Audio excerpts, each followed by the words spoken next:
Good evening, all of you, and welcome to today's paper discussion, daily test paper number 27 आज हम लोग discuss करने जा रहे हैं। तो let's start the discussion of this particular paper.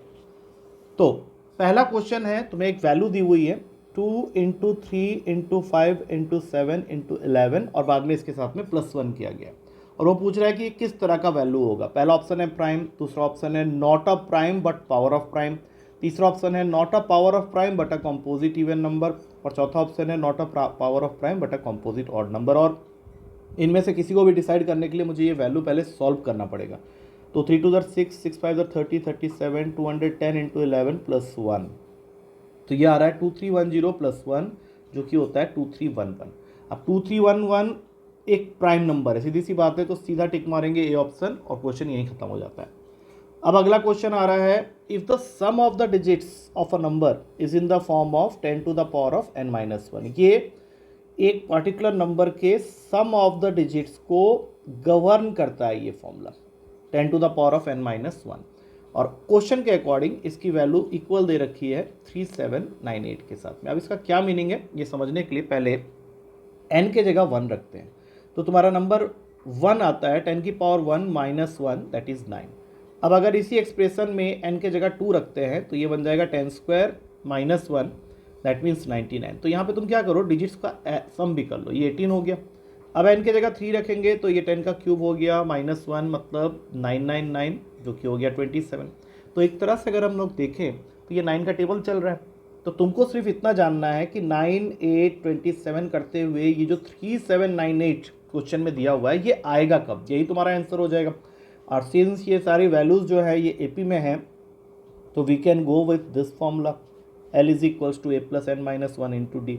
और इसमें जो L है वो लास्ट नंबर है तो 3798 और a तुम्हारा फर्स्ट नंबर है दैट इज़ 9 और कॉमन डिफरेंस भी 9 का है। तो अगले स्टेप में ये बन गया 3798 - 9 अपॉन में 9 इज इक्वल्स टू n-1 और ये तुम्हें देगा 3789 अपॉन 9 +1 इक्वल्स टू n। अब ये इसको कट कर देगा और जब तुम इसको कट करके देखोगे तो ये इसको कट कर रहा है 421 में, +1 करोगे 422, B is the correct answer. अगला क्वेश्चन है, तुम्हें जो दो टेबल बना लेने चाहिए 0 से 50 और फिर 50 to 100। हमें क्या करना है, प्राइम नंबर्स लिखने हैं 0 से 50 के बीच में, उसकी काउंटिंग करनी है, that will act as m for this question. और 50 से 100 के बीच में जितने भी प्राइम नंबर हैं उनको लिखना है, that will act as n। और बाद में क्या करना है, इस m और n को माइनस कर देना है। तो एक बार 0 से 50 के बीच जो जो प्राइम नंबर्स होते हैं उनको कायदे से लिखते हैं, 2 3 5 7 11 13 17 19 23 29 31 37 41 43 एंड 47। एक बार काउंट करते हैं, 1 2 3 4 5 6 7 8 9 10 11 12 13 14 15 15 वैल्यूज़ आ रहे हैं। अब 50 to 100 के बीच में, अब देखो अगर क्लास में थ्योरी पढ़े हुए होगे तो इतना मालूम होगा कि 0 से 100 के बीच में 25 प्राइम नंबर होते हैं, but still I will write it down, लिख के देख लेते हैं एक बार। 53 59 61 67 71 73 79 83 89 एंड 97। एक बार इसकी काउंटिंग भी हो जाए, 1 2 3 4 5 6 7 8 9 10। तो सीधी सी बात है 10 आना ही था क्योंकि 25 तो था ही। तो हमें इनका डिफरेंस लेना है, 15 - 10 5 होगा, तो सीधा आंसर हो गया बी। क्वेश्चन यही खत्म हो जाता है। अगला क्वेश्चन है, क्वेश्चन को ध्यान से अगर पढ़ें, डिजिट वाले सारे क्वेश्चन जितने होते हैं मैक्सिमम वो ऑप्शन से ही सॉल्व हो जाते हैं। क्वेश्चन कह रहा है, there is a 2 digit number which is 9 more than 4 times of the number obtained by interchanging its digits और प्रोडक्ट ऑफ द डिजिट्स तुमको 8 दे दिया। देखो प्रोडक्ट ऑफ द डिजिट्स वाली बात से कोई खास फायदा होगा नहीं क्योंकि चारों ऑप्शन के प्रोडक्ट ऑफ द डिजिट्स अगर हम लोग करें 8 × 1 भी 8 होता है, 4 × 2 भी 8 होता है, 2 × 4 भी 8 होता है और 1 × 8 भी 8 होता है। तो इस लाइन का कोई मीनिंग नहीं है, बस इस लाइन को समझते हैं कि 2 digit number is 9 more than 4 times of the number obtain by interchanging it's digits. मतलब जो भी तुम नंबर लिखने वाले हो वो 9 ज़्यादा है किससे, 4 times of the number obtained by interchanging it's digits. तो अगर मैं 24 लेता हूँ और इसके डिजिट्स को इंटरचेंज करता हूँ 42, तो ये अगर हम लोग देखें तो 4 टाइम्स तो ये हो ही नहीं सकता, तो ये दोनों पेयर तो वैसे ही गलत हो गए, छोड़ दो इसको। अब देखते हैं 18 को अगर मैं उल्टा करता हूँ तो ये हो जाता है 81।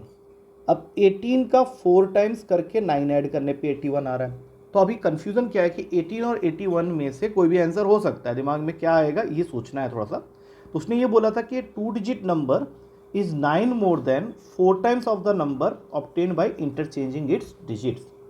मतलब 81 तुम्हारा आंसर है, क्योंकि अगर मैं इनके डिजिट्स को इंटरचेंज कर दूँ तो ये 18 हो जाता है।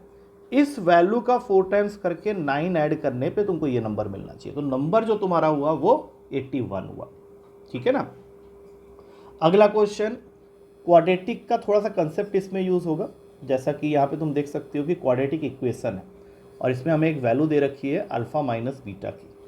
क्वाड्रेटिक इक्वेशन का रूल ये कहता है कि अगर उसके रूट्स हमें पता हैं अल्फ़ा और बीटा, तो उनका सम हमेशा इक्वल होता है माइनस बी बाई ए के।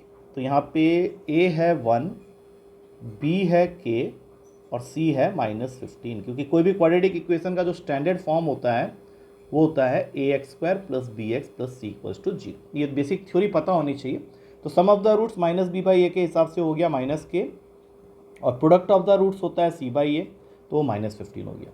अब इसके अलावा क्वेश्चन ने हमें एक्स्ट्रा अल्फा माइनस बीटा की वैल्यू दी है, जिसका फॉर्मूला होता है अल्फा प्लस बीटा का whole square minus 4 alpha beta पूरे का under root, and that is equals to 8। तो स्क्वायरिंग कर देते हैं पहले, तो इससे हमारा राइट हैंड साइड आ जाएगा 64। अब अल्फा प्लस बीटा की वैल्यू माइनस के है, उसको पुट करते हैं तो के स्क्वायर, और अल्फा बीटा -15 है तो -4 इंटू -15 करने पे प्लस 60 आ जाएगा, इज इक्वल्स टू 64। तो के स्क्वायर की वैल्यू हो गई 64 माइनस 60, दैट मीन्स के स्क्वायर हो गया 4 और के की वैल्यू आ गई 2, जो कि पहले ही ऑप्शन में अवेलेबल है। अब चलते हैं अगले क्वेश्चन में। अगला क्वेश्चन तुमको कह रहा है कि तुम्हारे पास में एक पॉलिनोमियल है x³ plus 4x² plus px plus cube, और ये दोनों से डिवाइड होता है, एक x-1 से भी डिवाइड होता है और x+2 से भी डिवाइड होता है। तो अगर ये दोनों से डिवाइड होता है, इसका मतलब है कि अगर मैं पहला वाला वैल्यू लूँ x-1 और उसको 0 के इक्वल करूँ, तो वहाँ से जो भी मुझे x की वैल्यू मिलेगी, जैसे यहाँ पे मिल रहा है 1, तो वो इसको जरूर सेटिस्फाई करेगा। तो ऐसा करते हैं, इस 1 को यहाँ पूरे पॉलिनोमियल में पुट कर देते हैं x की जगह। तो ये बन गया 1 plus 4 plus P plus Q equals to 0, जिससे मुझे एक इक्वेशन मिल गई p plus Q equals to -5। अब ठीक उसी तरीके से यही पॉलिनोमियल x+2 से भी डिविजिबल है, तो x+2 को 0 के इक्वल किया, x की वैल्यू आ गई -2। अब इसको इसके अंदर पुट करेंगे तो ये बन जाएगा -8 प्लस 4 इंटू -2 का स्क्वायर, मतलब 16 हो गया, -2p plus Q equals to 0। तो दूसरा इक्वेशन आ गया -2p plus Q is equals to -8 का। अब तुमको सिर्फ पी और क्यू की अगर वैल्यू चाहिए, क्योंकि क्वेश्चन तुमसे पी और क्यू की ही वैल्यू मांग रहा है, तो इसको सॉल्व करना पड़ेगा। तो ऐसा करते हैं, दोनों को सब्ट्रैक्ट कर देते हैं। तुम्हारा पहला इक्वेशन था p plus Q equals to -p, और दूसरा इक्वेशन था -2p plus Q equals to -8। Subtract करने पे साइन चेंज होंगे, ये गया 3p इज इक्वल्स टू +3, मतलब p की वैल्यू आ गई 1, और p की वैल्यू जैसे ही 1 आई उसको फर्स्ट इक्वेशन में डालो तो q की वैल्यू आ जाएगी -6। अब तुम देख सकते हो पहला ऑप्शन ही बिल्कुल सही है, 1, -6 का। अगला क्वेश्चन, अगेन दो पॉलिनोमियल्स दिए हुए हैं क्वाड्रेटिक के फॉर्म में। आई होप हम लोग को इसको स्प्लिट कर लेना चाहिए, जिससे क्या होगा कि हमें इसका HCF दिख जाएगा। क्वेश्चन एक्चुअली तुमको HCF की तरफ ही खींच के ले जा रहा है, तो इसका HCF तुम देख सकते हो स्प्लिटिंग के बाद जो कॉमन फैक्टर आया है वो x+3 आया है, और क्वेश्चन ने तुमको स्टार्टिंग में बोल दिया था कि इन दोनों का जो HCF है वो होना चाहिए इन द फॉर्म ऑफ x+k, और अभी हमारा आंसर एज ए HCF आ गया है x+3। तो सीधी सी बात है, जो तुम्हारा k होगा that will be equals to 3, that means B option is the correct answer. अगला क्वेश्चन आ रहा है, हाँ ये थोड़ा लेंथी हो जाएगा क्योंकि 3 वैल्यूज़ हैं और तुमको फाइंड करना है a number that divides all 3 of them so as to leave the same remainder in each case, और इस केस में हम लोग को HCF निकालना पड़ेगा, और वो भी कैसे, by subtracting them in pairs. तो हमें ये 3 वैल्यूज़ लेनी है। पहले तो 28200 माइनस 12288, उसके बाद 44333 माइनस 28200, और फिर सबसे लास्ट में 44333 माइनस 12288। अब ये जो 3 वैल्यूज़ आएंगे इनका हमें वैल्यू निकाल के HCF निकालना है। तो फर्स्ट वैल्यू को जब मैं माइनस कर रहा हूँ तो ये आ रहा है 15912, दूसरी वैल्यू को माइनस करने पे आ रहा है 16133, और आखिरी वैल्यू को माइनस करने पे आ रहा है 32045। अब जब इसका एचसीएफ निकालोगे तो हमें लगाना पड़ेगा long division method. Long division method में कोई भी दो वैल्यूज पिक कर लो और उनको आपस में डिवाइड करते हुए जाओ। तो पहली बार में तो ये जाएगा नहीं, ऐसे डिवाइड कर लेते हैं। तो ये आ गया 2 2 1। अब 2 2 1 को 15912 से जब से डिवाइड करोगे तो पहले ये 7 के टेबल में जाएगा, 1547 आ गया, और फिर नीचे आ गया 442 जो कि इसको 2 के टेबल में काट देगा। तो जैसे ही तुम देखे कि ये 221 आ रहा है तो 221 को इसके लिए चेक कर लो, ये इसको भी डिवाइड करेगा ही करेगा, और यही तुम्हारा एचसीएफ बन जाता है। एक बार चेक कर लेते हैं। 221 में गया ये बन गया तुम्हारा 9 31 9 4, तो ये जाएगा 4 के टेबल में। ये हो गया 48801105। अब ये 5 के टेबल में इसको काट देगा। दैट मीन्स एचसीएफ जो है वो 221 ही है। नेक्स्ट क्वेश्चन है, सिंपल सा क्वेश्चन था लेकिन काफ़ी बच्चों ने इसको आज गलत किया हुआ है। x² + 9y² = 6xy, और यहाँ से हमें फाइंड करना है उल्टा y/x। तो सबसे पहले -6xy को यहाँ ट्रांसफ़र करते हैं, तो यहाँ पे तुमको फॉर्मूला दिख जाएगा x - 3y के होल स्क्वायर का, जो कि = 0 है।